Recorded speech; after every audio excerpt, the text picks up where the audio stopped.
down here and set it to one of these formats down at the bottom. So if I want to convert this .move into MKV, I just change the extension at the end to .mkv, hit save, and hit remux. So if you do that, it'll convert the video file from .move to .mkv.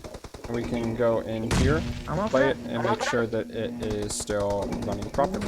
Making sure that the bitrate is set to 8000 here. Audio bitrate on all of the tracks, I will make that 192 as well, and hit apply. So let's quickly go through the rest of the settings. Audio. If you want to select a microphone source here, you would do that for mic auxiliary device. So here I can select my webcam mic or my headset mic. I will keep it on the headset. You can also enable a desktop audio device. So generally this will be like your Realtek high definition audio if that's the drivers that your computer uses, which a lot of computers seem to. So if you want it to record the desktop audio, you would make sure that's selected there. If not, you can leave it as disabled. You can change the audio channels from stereo to 7.1 surround sound if you need to. And moving on to the video tab. So by default, whenever you have a new profile, it's going to take 180p and scale that down to 720p. But if you want your final output to be the equal resolution of your computer monitor, then you're going to want to make the output resolution the same as your base resolution. So here I'm going to make it 1080p by setting that. You can also change your FPS value to 60 or 48 or whatever if you want here. But remember, the more FPS you are recording in, the higher your streaming bitrate needs to be. Likewise, that also applies to recording to a video file. Because if you're recording to a file, it still needs to look good. You gotta give it enough bitrate so that it will look good in the output. But here I'll set it as 30 since that's what we're going with. There's hotkeys here. So sometimes I like to set hotkeys for starting and stopping recording. You can do something like Control-Alt-R if you want, and you can make it the same hotkey for both of them. That way you can always start and stop by hitting Control-Alt-R. Just an example, you can also set the same thing up for streaming. Push-to-talk keys for your microphone may also be a useful option, but I generally prefer to use the noise gates, which I showed you earlier on, as an audio filter to basically automatically have that function. Everything in the advanced tab we can pretty much leave alone, so I'm going to hit apply and hit OK. So before I show you how to stream, let's show you just how to record to a basic video file. Of course, in the settings, we have the output for recording set to C drive/users/Chris/videos. When we hit start recording, it's going to start recording whatever is in the scene to a video file. So nothing's really happening here. And I'm going to hit stop recording in order to stop that recording. So now we can go find that video over in my videos.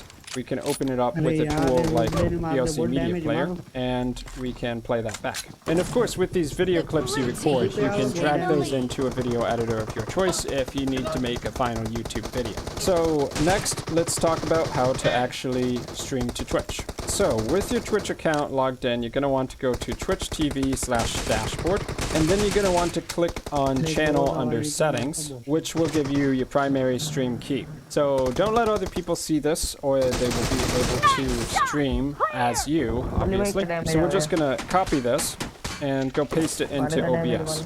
So where we paste it into OBS is under File Settings, and then on the Stream tab, we have Service, Server, and Stream Key. So I'm going to Control-V to paste that in and hit Apply. So now we can hit Start Streaming to actually take whatever we have recording here in OBS and forward that out to the Twitch server so that whoever wants to watch can watch and interact with you as a streamer. Note that starting the stream and starting the recording are separate things. So if you hit Start Streaming, like I'll do here right now, it's not actually going to record to a file, it's only going to record out to Twitch. So you also want to hit Start Recording. Now, the green light that I was talking about here in the bottom right, if you are running into issues with your stream upload bitrate, then that's going to show up here. Well, you can see the KBs per second that it's actually outputting.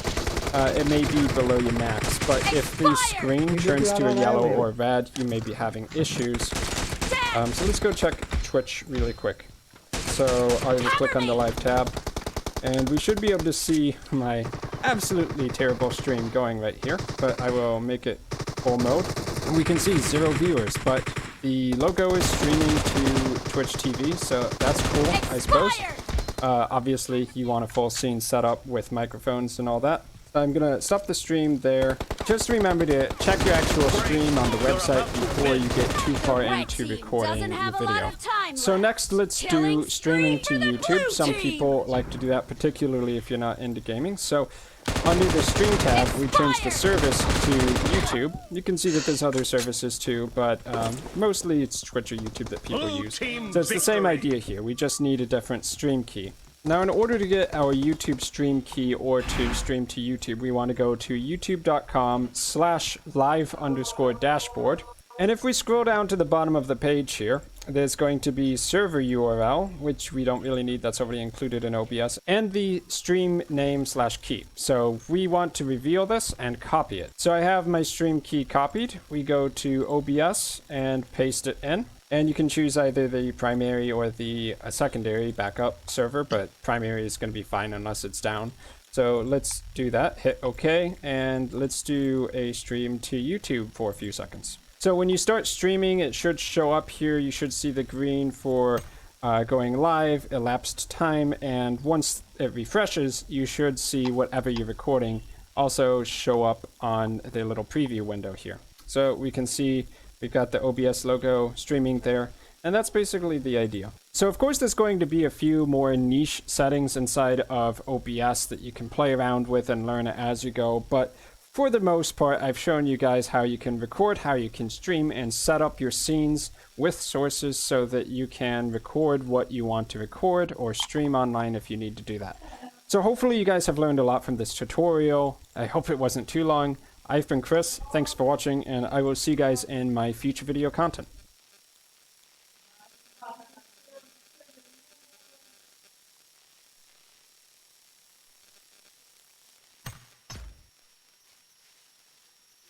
Hi there, my name is Daniel Walter Scott, and I'm an Adobe certified instructor here at Envato Tuts Plus.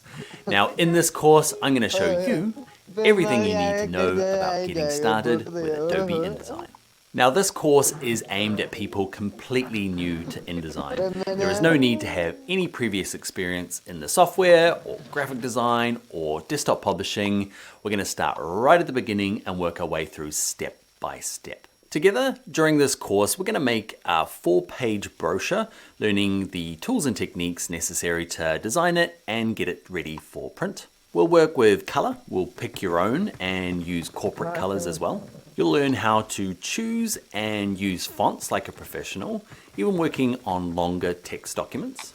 You'll learn how to find, resize, and crop images ready for your professional work. You'll learn how to open other people's InDesign files, fix the fonts, fix the images so that you can start making adjustments. So if you've never opened up InDesign, or you have and you've struggled a bit with it, come with me and I'll show you the easy way to make beautiful design work in Adobe InDesign.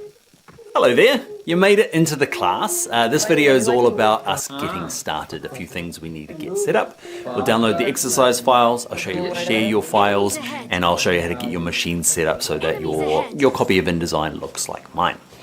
So first up is downloading the source files, okay, so that you can play along with me. Depending on where you're watching this course, okay, first try might be going back to the home page of this course, and you'll see source files in kind of over this side of the video. Otherwise, check underneath this particular video, there'll be a useful links, okay, and see if the source file's in there. So download those and get ready. Next thing we'll talk about is sharing your work.